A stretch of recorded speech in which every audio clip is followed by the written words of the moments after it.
उदयपुर अंजुमन की तरफ से एक मैसेज वायरल हो रहा है जिसमें कैबिनेट मेंबर के वीडियो के साथ में ये वायरल हो रहा है। कैबिनेट मेंबर ने कुछ वीडियो दिया है, उस वीडियो के साथ में मैसेज वायरल है। वीडियो में भी और मैसेज में भी जो मुस्लिम समाज के अंदर जो शादियां होती हैं, उस शादी के अंदर जो राती जगह में जो डांस वगैरह होता है, डीजे पे डांस होता है, बारात में बैंड बाजा होता है और राती जगह में कव्वाली वगैरह होती है, उस पे पाबंदी की बात कही है, जो पहले भी थी, अभी थोड़ी सख्ती की बात कही है। क्या मैसेज है वो मैं आपको आगे सुना दूंगा, लेकिन इस मैसेज में कुछ ऐसा है जिसकी वजह से काफी विरोध हो रहा है और काफी लोग बाग इससे इत्तेफाक नहीं रखते, क्योंकि उस मैसेज के अंदर ये कहा गया है कि जो अपनी शादी या अपने घर की शादी में ये सब कुछ करेगा, यानी कि राती जगह में डांस हो गया या बैंड बाजा हो गया या कव्वाली हो गई, अगर कुछ ऐसा हुआ तो फिर उस फैमिली को अंजुमन द्वारा मुनाफिक करार दिया जाएगा या मुनाफिक लिखा जाएगा। मुनाफिक बहुत बड़ा, बहुत भारी और बड़ा एक तरीके से एक मुसलमान के लिए बहुत शर्मनाक शब्द है कि उसको मुनाफिक कहा जाए। मैं सबसे पहले एक आपको बात बता दूं कि शादी में नाच गाना, बैंड, दहेज, यहाँ तक कि नौत पैरावनी, इसके भी पक्ष में मैं बिल्कुल खिलाफ हूं। मैं इसके पक्ष में बिल्कुल नहीं हूं। नहीं होना चाहिए, राती जगह में डांस नहीं होना चाहिए, दहेज नहीं होना चाहिए, बैंड बाजा नहीं होना चाहिए, मैं बिल्कुल खिलाफ हूं। मैंने अपने दोनों बेटों का निकाह मस्जिद में करवाया। नाच गाना, बैंड बाजा, दहेज, नौत पैरावनी कुछ नहीं था। मेरे ऊपर किसी की सख्ती नहीं थी, ये मेरा अपना फैसला था, इसलिए मैं खुद उन बुराइयों के खिलाफ हूं। लेकिन जनाब ये मुनाफिक कुछ ज्यादा हो गया, कुछ नहीं बहुत ज्यादा हो गया, और इसका काफी विरोध भी है। काफी मुस्लिम लोग काफी इसका विरोध कर रहे हैं। क्या आप कैसे मुनाफिक कह दोगे? क्या अंजुमन कोई एक ऐसी संवैधानिक संस्था है जो किसी मुसलमान को मुनाफिक करार दे दे और मान लिया जाए? और दूसरा, क्या आपने सबको यह समझाया कि मुनाफिक क्या होता है, मुनाफिक किसे कहते हैं? क्या एक सुन्नी मुसलमान को, उसकी फैमिली को शादी में नाच गाना, राती जगह कव्वाली करवाने के बिना पर मुनाफिक करार देने से पहले आपने आलिमों से राय मशवरा किया था? चलिए जाने दें, अंजुमन के सदर सेक्रेटरी और सभी काबीना मेंबर, क्या वो पूरे दावे के साथ में ये कह सकते हैं कि नाच गाना, बैंड बाजा बजवाने वाला, कव्वाली रखवाने वाला मुनाफिक है? तो अंजुमन की काबीना इस मुनाफिकत से बिल्कुल पाक साफ है। क्या ये कह सकते हैं? किसी ने भी कभी कोई फिल्में नहीं देखी, किसी ने भी घर में टीवी या उस पे कोई फिल्मी गाने नहीं चलाए, कोई किसी कव्वाली के अंदर शिरकत नहीं किया, क्योंकि एक ही बात है ना, नाच गाना तो। और इस मुनाफिक वाले फतवे के पहले उनके घर में जो शादियां हुई उसमें राती जगह में डांस क्या नहीं हुआ? क्या बैंड नहीं बजा? क्या सभी काबीना के मेंबर ये दावे के साथ में कह सकते हैं? और अगर नहीं तो वो क्या खुद को मुनाफिक की फैमिली में नाम लिखवाएंगे? और क्या अब से पहले सदियों से, सालों से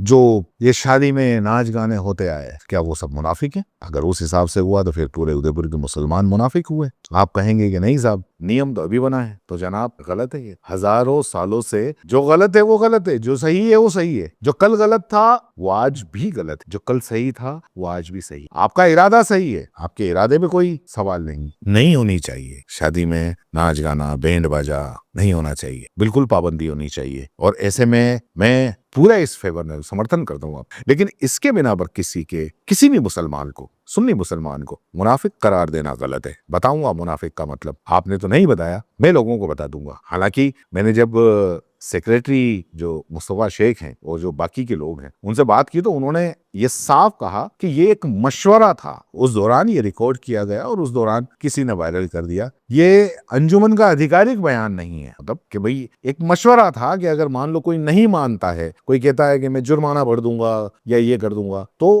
अंजुमन उसको मुनाफिक कहेगा या कहा जाएगा अंजुमन द्वारा। अभी सेक्रेटरी जो मुस्तफा शेख है उन्होंने कहा कि इसकी अभी तक कोई आधिकारिक इस पे मोहर नहीं लगी है, मतलब आधिकारिक घोषणा नहीं हुई है। उदयपुर के कुछ ओलमाओं से भी मैंने बात की जिन्होंने बैंड बाजे, राती जगह में नाच गाना, इस पर जो पाबंदी है, उन्होंने कहा ये ठीक है, अच्छी बात है, लगनी चाहिए, लेकिन अगर मान लो कोई ऐसा करता है तो उसको मुनाफिक करार दिया जाना ये सही नहीं है, ये गलत है। ओलमाओं ने कहा कि इस बारे में किसी भी ओलमा से कोई मशवरा नहीं लिया गया। खैर, जो अंजुमन का मैसेज है जिसको अंजुमन के सेक्रेटरी मुस्तफा शेख ने आधिकारिक नहीं माना है, वो उसको आधिकारिक घोषणा नहीं मान रहे हैं। वो क्या मैसेज है वो भी मैं आपको पढ़ा देता हूँ। अंजुमन का एक नया नियम बनाया है, जैसे अगर किसी शादी में किसी भी तरह का हराम काम करते हैं, नाच गाना पटाखे कव्वाली ढोल ताशे करते हैं, तो जुर्माना लगाया जाएगा और कोई भी आलिम निकाह नहीं पढ़ाया जाएगा, उसको अंजुमन के काजी की सील नहीं लगेगी, सर्टिफिकेट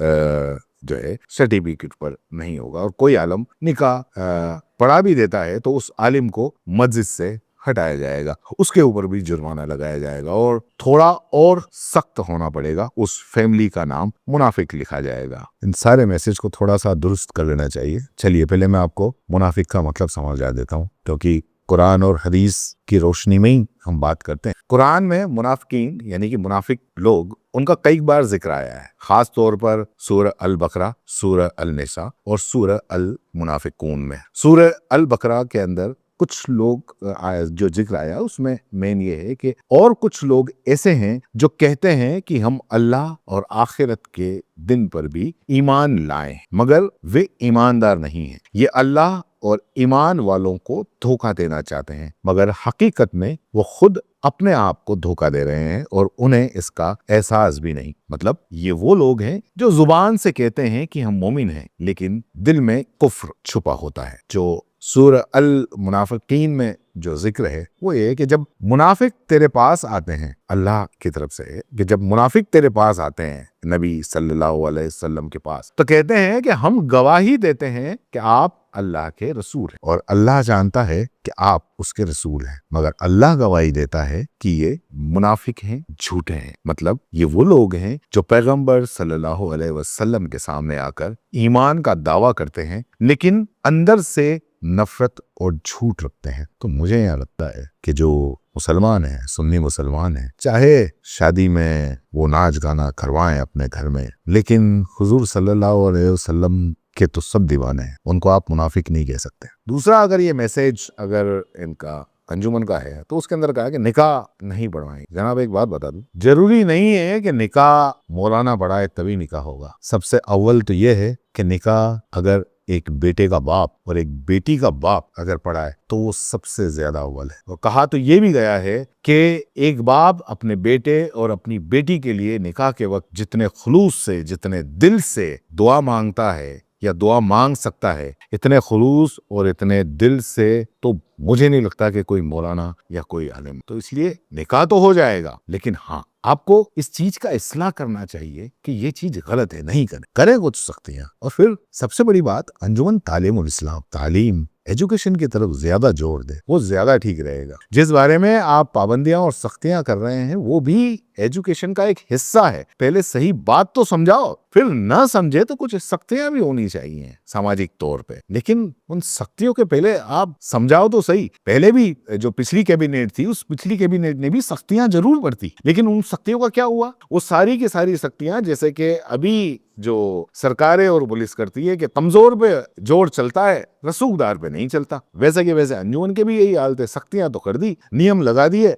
कमजोर पे चले लेकिन रसूखदार पे नहीं चले। पहले भी ऐसे कई रसूखदार थे जिनके वहां हमने देखे हैं जश्न होते हुए है, और अभी भी यही हाल है। रसूखदार हैं तो रसूखदार तक अंजुमन के जो लोग हैं वो पहुंच नहीं पाते हैं। कल भी उनकी अपनी मर्जी से वैसे ही होता था, आज भी उनकी अपनी मर्जी से वैसे ही होता है। अगर करना है तो सबको बराबर से देखो, लोगों का कम से कम ज्यादा से ज्यादा इस्लाह करो, सही बात समझाओ। पाबंदियां और सख्तियों से लोग समझे नहीं समझे, लेकिन आप समझाएंगे तो बिना पाबंदियां और बिना सख्ती के जब वो मानेंगे, और एक बार जब वो सिलसिला चल गया तो आप यकीन करिए कि आपको आने वाली पीढ़ियों को समझाना नहीं पड़ेगा। बदलाव लाने में वक्त लगता है, लेकिन बदलाव आता भी है, और जो खुशी खुशी मानेंगे उसका कुछ मामला ही अलग है। तो बहरहाल ये था, आगे इसके बारे में जो भी अपडेट होगी हम आपको बताएंगे। धन्यवाद।